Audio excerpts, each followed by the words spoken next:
کہ اس کے غلام ہوتے، اور مختلف شعبوں پر وہ ماہر بھی ہوتے. وہ بکتے ہی اسی لیے تھے کہ ان میں یہ کارپینٹر ہے اور یہ میسن ہے اور یہ مستری ہے اور یہ کان کنی جانتا ہے، یہ سب الگ الگ صلاحیتوں کی بنیاد پہ غلام ہوتے، اور وہ غلام کما کما کر مالک کو دیتے، کیونکہ مالک اس نے کو خریدا ہوا ہوتا تھا. تو یہ اس دور کا عام رواج تھا. اس دور میں انفرادی طور پر خریدے جاتے تھے، آج کے دور پر پوری پوری قومیں خرید لی جاتی ہیں.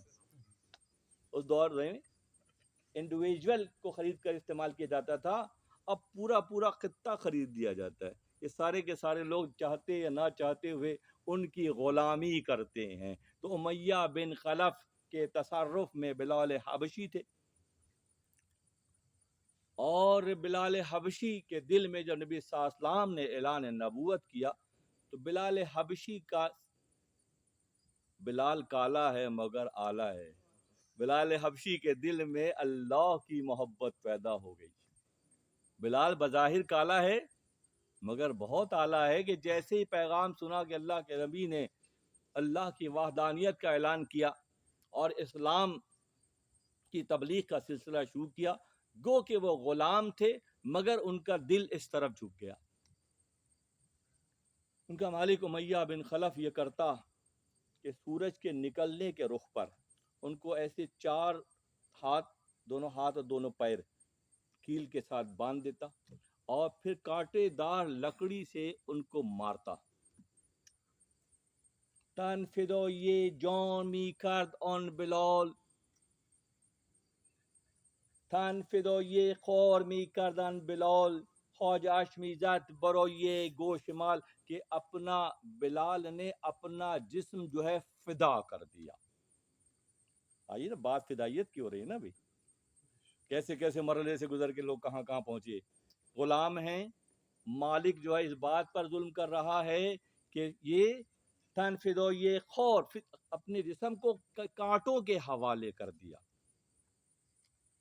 تنفدو یہ خور می کردن بلال، کہ بلال نے اپنے جسم کو کانٹوں کے حوالے کر دیا. خواجہ می زد برو یہ گوشمال، تو خواجہ اس کا جو مالک تھا امیہ بن خلف کانٹے دار جھاڑیوں سے، لکڑیوں سے آپ کو مارتا، سورج کے رخ پہ لٹا دیتا. سورج ڈائریکٹ پڑ رہا ہوتا، عرب کی گرمی کا تصور کر لیجئے مکہ مکرمہ کی کیا ہوتی ہے، اور ایسے لیٹے ہوئے ہیں اور وہ مار رہا ہے. مار کیوں رہا ہے یہ بھی سنیں، کہ چرا تو یود احمد میں کو نہیں، کہ تو احمد کو کیوں یاد کرتا ہے. لا الہ الا اللہ محمد رسول اللہ کا تو جو گردان کرتا ہے، ورد کرتا ہے، کہ چرا تو نام احمد یود احمد می کنی، بند یہ بد منکرے دین منی، کہ تو احمد علیہ السلام کو یاد کرتا ہے، اور میرا جو دین ہے جس پہ میں ہوں، ہونا تو چاہیے، تصور یہ ہوتا ہے کہ جس پہ میں ہوں تو میرے سارے ملازمین اور میرے سارے لوگ اسی دین پہ آ جائیں. ہر دور میں یہی ہوتا ہے کہ صاحب کہتے ہیں وہ جو میں کہہ رہا ہوں بس وہی صحیح ہے. میں جو کہہ رہا ہوں تم میرے دین کو نہیں مان رہے ہو، ہر وقت احمد احمد. تو ہر دور میں ذہن میں رکھیے دوستوں، ہر دور میں جو احمد سے بغض رکھیں گے وہ امیہ بن خلف کے جینیٹک کوڈ کے لوگ قرار پائیں گے. جو محمد صلی اللہ علیہ وسلم اور احمد صلی اللہ علیہ وسلم سے بغض و عناد رکھیں گے وہ امیہ بن خلف کی نسل سے قرار پائیں گے. معروم بہت سخت بات کرتے ہیں، وہاں فرماتے ہیں کہ آدم اور اولاد آدم سے دشمنی ابلیس کا کام ہے. آدم اور اولاد آدم، یعنی کہ اولاد مراد یہ کہ not only the matter of Muslim world, جہاں جہاں اولاد آدم ہیں، آدم علیہ السلام کی اولاد ہے، چاہے وہ رشیا میں ہو، امریکہ میں ہو، کینیڈا میں ہو، انگلینڈ میں ہو، چائنا میں ہو، وہ سب اولاد آدم ہے. اور ابلیس سب کا کھلا ہوا دشمن ہے، صرف مسلمانوں کا دشمن ابلیس نہیں ہے.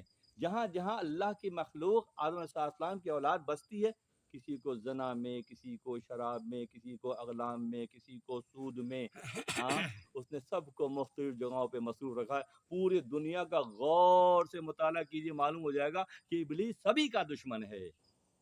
ابلیس سبھی کا دشمن ہے. کہ چرا تو یود احمد می کنی. اب ابلیسیت کے بعد کیا چیز آتی ہے؟ ابلیسیت کے بعد اس فکر کے مطابق جو لوگ دنیا میں زندگی گزارتے ہیں. ابلیس کون ہے؟ ابلیس متکبر ہے، اور جہاں جہاں تکبر ہے وہ ابلیس کے پارٹی. مولانا فرماتے ہیں کہ اولاد آدم اور آدم سے دشمنی ابلیس کا کام ہے. اب تم جو انبیاء سے اور اہل اللہ سے دشمنی دکھا رہے ہو، کیا ابلیس کا چھوڑا ہوا مال تمہارے دروازے تک آ گیا کہ تم اسی طرح سوچ رہے ہو جیسے ابلیس سوچ رہا ہے؟ کتنی سخت بات نہیں ہے، بہت ہی سخت بات. جو نبی صلی اللہ علیہ وسلم سے احمد مشتبہ فرماتے ہیں کہ چرا تو یود احمد میں کو نہیں، تم احمد کو کیوں یاد کرتے ہو؟ بندے بد منکر دین منی، میرے دین کا انکار کر رہے ہو اور احمد علیہ السلام کو یاد کر رہے ہو. تو آج کا مضمون یہ ہے کہ جہاں جہاں احمد علیہ السلام سے بغض و عناد و کینہ اور آپ کے نام کو ٹرن ڈاؤن کرنے کا معاذ اللہ وہ فرماتے ہیں کہ اگر آپ کو کوئی رنج پہنچا رہے ہیں تو آپ دل چھوٹا نہ کریں. اگر نبی صلی اللہ علیہ وسلم کی ذات مبارک پر تا قیام قیامت تک کے لیے اگر کوئی انگلی اٹھاتے ہیں اور آپ کی ذات پر معاذ اللہ تنقید کرتے ہیں یا آپ کا احترام نہیں کرتے ہیں، تو پھر آپ تسلی رکھیے کہ ان کی گردنوں کو میں توڑوں گا.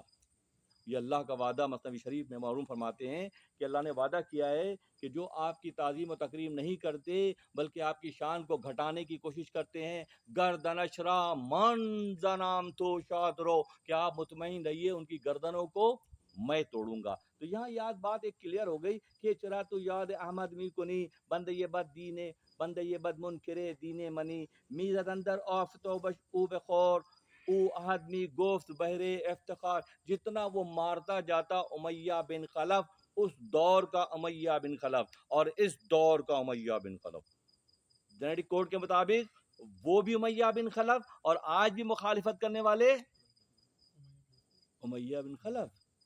حیرت کی کیا بات ہے کہ اس کی جو فکر ہے وہ سفر کرتے کرتے کرتے کرتے ایک طرف عاشقوں کا ہجوم ہے تو منکرین کا بھی ایک ہجوم ہے. وہ نبی صلی اللہ علیہ وسلم کی معاذ اللہ شان گھٹانے کی کوشش کرتے ہیں. امیہ بن خلف آسمان سے سورج جب نکلتا صبح کے وقت تو اس رخ پر لٹا کر کانٹے دار جھاڑیوں سے مارتا. جتنا وہ مارتا جاتا اتنا ان کا نعرہ احد احد کا بلند ہوتا، جتنا وہ مارتا جاتا.